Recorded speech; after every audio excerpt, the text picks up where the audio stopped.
এখন আমি এই গাছ নষ্ট করে ফেলবো আর এই গাছে সব কেক খেয়ে নেবো। তোকে আমি কাউকে সাহায্য করতে দিব না। লা লা লা লা লা লা লা লা লা লা, আহা কি আনন্দ আকাশে বাতাসে, আহা কি আনন্দ আকাশে বাতাসে। আজকে আমি কেক খাবো, কি মজা কি মজা। বাড়িতে গিয়ে এই কেকটা আমি অনেক মজা করে খাবো। আমার কেকটা পুরো নষ্ট হয়ে গেল।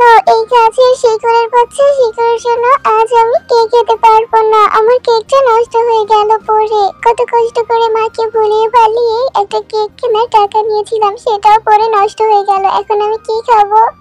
হায় রে, আমার গাছের শিকড়ের জন্য বাচ্চা মেয়েটা পড়ে গিয়ে কেক খেতে পারবে না। তার কেকটা নষ্ট হয়ে গেল। আমার শিকড়গুলো যা হয়েছে না, আর পারি না এই শিকড়গুলো নিয়ে।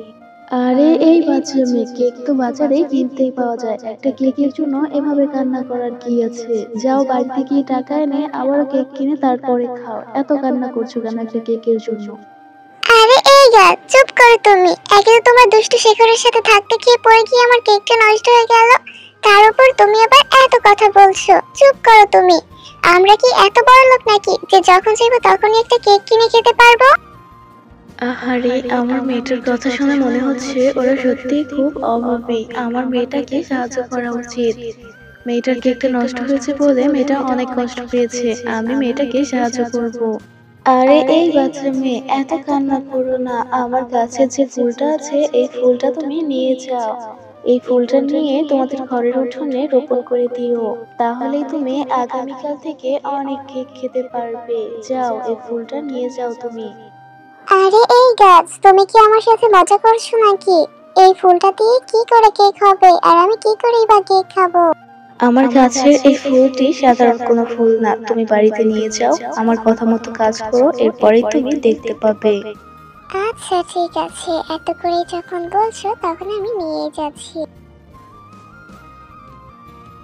এরপর টুম্পা সেই গাছের কথা মতো ফুলটি রোপণ করতে থাকে। এই টুম্পা, তোর কি মাথা খারাপ হয়ে গেছে? তুই ঘরের সামনে এভাবে মাটি খুঁড়ছিস কেন? আর ওই ফুলটা তুই কোথায় পেলি? দেখতে কেমন যেন অদ্ভুত, আবার একটা ঝাঁঝালো গন্ধ বের হয়েছে।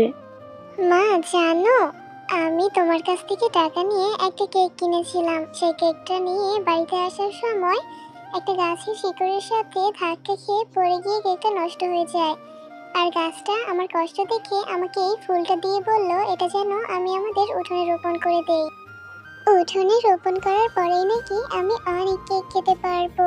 টুম্পা, আমার মনে হয় তোর মাথায় সমস্যা হয়েছে। একটা গাছ কিভাবে কথা বলতে পারে? সে নাকি তোর সাথে কথাও বলেছে। এসব আমি বিশ্বাস করি না।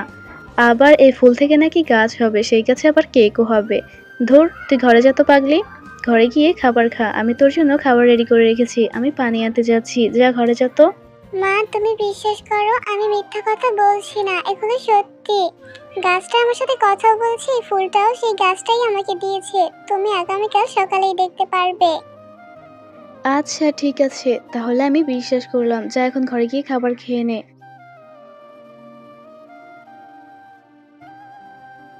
ও মা দেখেছো এই গাছটা কত বড় হয়েছে, আবার এই গাছে কেকও হয়েছে। কি মজা কি মজা। এত সুন্দর সুন্দর আর এত বড় বড় কেক আমি কখনো দেখিনি। এই কেকগুলো আমি এখন পেরে খাবো। ওই গাছটা আমাকে সত্যি কথাই বলেছিল। টুম্পা, খবরদার, এই কেকের মধ্যে তুই হাতও দিবি না। এখান থেকে একটু কেকও তুই খেতে পারবি না। একটা গাছ নাকি কথা বলতে পারে, আবার সেই গাছের ফুল থেকে নাকি এরকম কেকের গাছ হয়, আবার কেকও হয়েছে। এই কেকগুলোতে যদি বিষ মেশানো থাকে তাহলে আমরা খেয়ে সবাই মরে যাব। তুই আমাকে সেই গাছের কাছে নিয়ে চল, যেই গাছ তোকে এই ফুলটা দিয়েছিল। আচ্ছা মা ঠিক আছে, আমি তোমাকে সেই গাছের কাছে নিয়ে যাব। চলো তুমি আমার সাথে।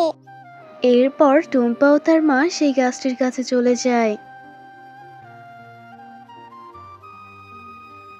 মা এই দেখো, এটাই হচ্ছে সেই গাছ যে আমাকে সেই ফুলটা দিয়েছিল। এই গাছ, তুমি কে? তুমি আমার মেয়েকে একটা ফুল দিয়েছিলে। সেই ফুলটা নাকি উঠোনে রোপণ করতে বলেছিলে, আর সেই ফুল থেকেই একটা গাছ হলো। সেই গাছে অনেকগুলো কেক ধরে আছে। আচ্ছা বলো তো, তুমি কি আমাদের কোনো ক্ষতি করতে চাও? ক্ষতি করতে চাইলে বলে দাও, আমাদের তোমার কেকের ওপর কোনো লোভ নেই। আমি জাদুর গাছ, আমি তোমাদের কোনো ক্ষতি করতে চাই না, আমি তোমাদের সাহায্য করতে চাই। তোমার ছোট মেয়েটা আমার গাছের শিকড়ের সাথে ধাক্কা খেয়ে পড়ে গিয়েছিল, আর সে অনেক কষ্ট পেয়ে খুব কান্না করছিল। আমার তাকে দেখে অনেক মায়া হচ্ছিল, তাই আমি সেই ফুলটা দিয়েছিলাম। সেই ফুলটা তোমরা রোপণ করলে যে গাছ হবে, সেই গাছের কাছে মন থেকে যা চাইবে তাই পাবে। তোমরা অনেক ভালো, তাই তোমাদের মনের কথা সেই গাছটা শুনেছে, এবং অনেকগুলো কেকও তোমরা পেয়েছো। সেই কেকগুলো তোমরা বিক্রি করে তোমাদের জীবিকা নির্বাহ করতে পারবে। তুমি সত্যি বলছো জাদুর গাছ? আমার ছোট মেয়েটা যখন বায়না করে কেক খাওয়ার জন্য, তখন আমি আমার মেয়েটাকে কেক কিনে দিতে পারি না। এখন থেকে আমার মেয়ে অনেক কেক খেতে পারবে। তোমাকে অনেক অনেক ধন্যবাদ জাদুর গাছ। আর হ্যাঁ, একটা কথা মনে রাখবে, ওই গাছটায় দিনের বেলায় যে কেকগুলো হবে ওগুলোই তোমরা খাবে এবং বিক্রি করবে, আর রাতের বেলা যে কেকগুলো হবে সেই কেকগুলো তোমরা বিক্রিও করবে না, নিজেরাও খাবে না। সেই কেকগুলো বিষাক্ত হবে। আচ্ছা ঠিক আছে জাদুর গাছ, আমার মনে থাকবে। আর তোমার প্রতি অনেক অনেক কৃতজ্ঞতা রইল। তুমি অনেক ভালো। জাদুর গাছ, তুমি কিছু মনে করো না, আমার মেয়েটা খুব ছোট তো, আর আমার একটাই মাত্র মেয়ে। আমার খুব ভয় হচ্ছিল, তাই তোমার কাছে আসা। তুমি কিছু মনে করো না দয়া করে। তাহলে আজ আমরা আসি, বিদায়। মা দেখেছো, আল্লাহ তাআলা আমাদের উপর রহমত করেছেন। আমাদের গাছটা ধীরে ধীরে বড় হচ্ছে, আর এই গাছে অনেক কেক ধরছে। এগুলো বিক্রি করে আমরা অনেক ভালোই আছি, তাই না মা? হ্যাঁ রে মা, আল্লাহর দয়ায় আমরা এখন অনেক ভালো আছি রে। আচ্ছা মা, ঠিক আছে, তাহলে চল আমরা এখন এই কেকগুলো বাজারে গিয়ে বিক্রি করে আসি। আচ্ছা মা, ঠিক আছে, চলো আমরা এখন তাড়াতাড়ি গিয়ে কেকগুলো বিক্রি করে আসি। সন্ধ্যা হওয়ার আগেই বাড়ি ফিরতে হবে।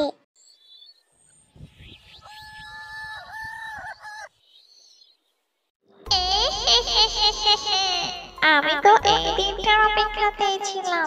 আজ এত বছর পর সেই দিনটা এসেছে। আমি জানতাম ওই গাছটা ঠিক কাউকে না কাউকে সাহায্য করবে। ওই গাছটার ফুল ফল অনেক নষ্ট করেছি আমি। সেই কারণে ওই গাছটা আমাকে কতই না শাস্তি দিয়েছে, কতই না অপমান করেছে। আজ আমি সব অপমান উসুল করবো।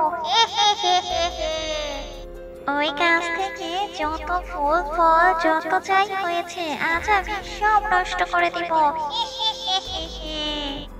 আমি ওই গাছটাকে কাউকে সাহায্য করতে দিব না।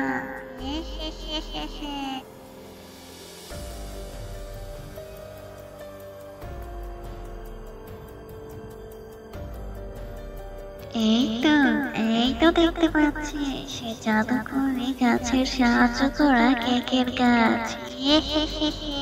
এখন আমি এই গাছ নষ্ট করে ফেলবো, আর এই গাছের সব কেক খেয়ে নেব। ওকে আমি কাউকে সাহায্য করতে দিব না। এরপর শাকচুন্নি সেই গাছের কেকগুলো খেতে থাকে। হঠাৎ তার মুখ থেকে রক্ত বমি বের হওয়া শুরু হয়ে যায়। এ কি, আমার গলা দিয়ে রক্ত বমি বের হচ্ছে কেন? বাঁচাও, বাঁচাও আমায়, গলা চলে যাচ্ছে গো, গলাটা চলে যাচ্ছে, বাঁচাও আমায়।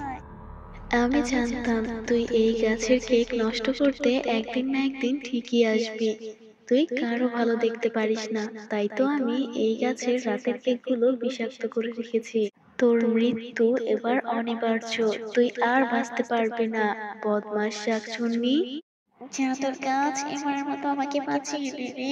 আমার অনেক কষ্ট হচ্ছে, আমার গলা চলে যাচ্ছে, আমাকে বাঁচা, এবার মতো আমাকে বাঁচিয়ে দে না। চলে যাচ্ছি, চলে যাচ্ছি, মাফ করে দে আমায়, বাঁচা, বাঁচা, চলে যাচ্ছি, আমি চলে যাচ্ছি। শয়তান শাকচুন্নি, তোর তো জ্বলে পুড়েই মরা উচিত। ঠিকই আছে, তোর সাথে এটা হওয়াই উচিত ছিল। তো বন্ধুরা, আসসালামু আলাইকুম। তোমরা সবাই কেমন আছো? আশা করি অনেক ভালো আছো, আমিও অনেক ভালো আছি। আজকের এই রূপকথার গল্পটি যদি তোমাদের কাছে ভালো লেগে থাকে তাহলে একটি লাইক আর চ্যানেলটি সাবস্ক্রাইব করতে একদম ভুলবে না।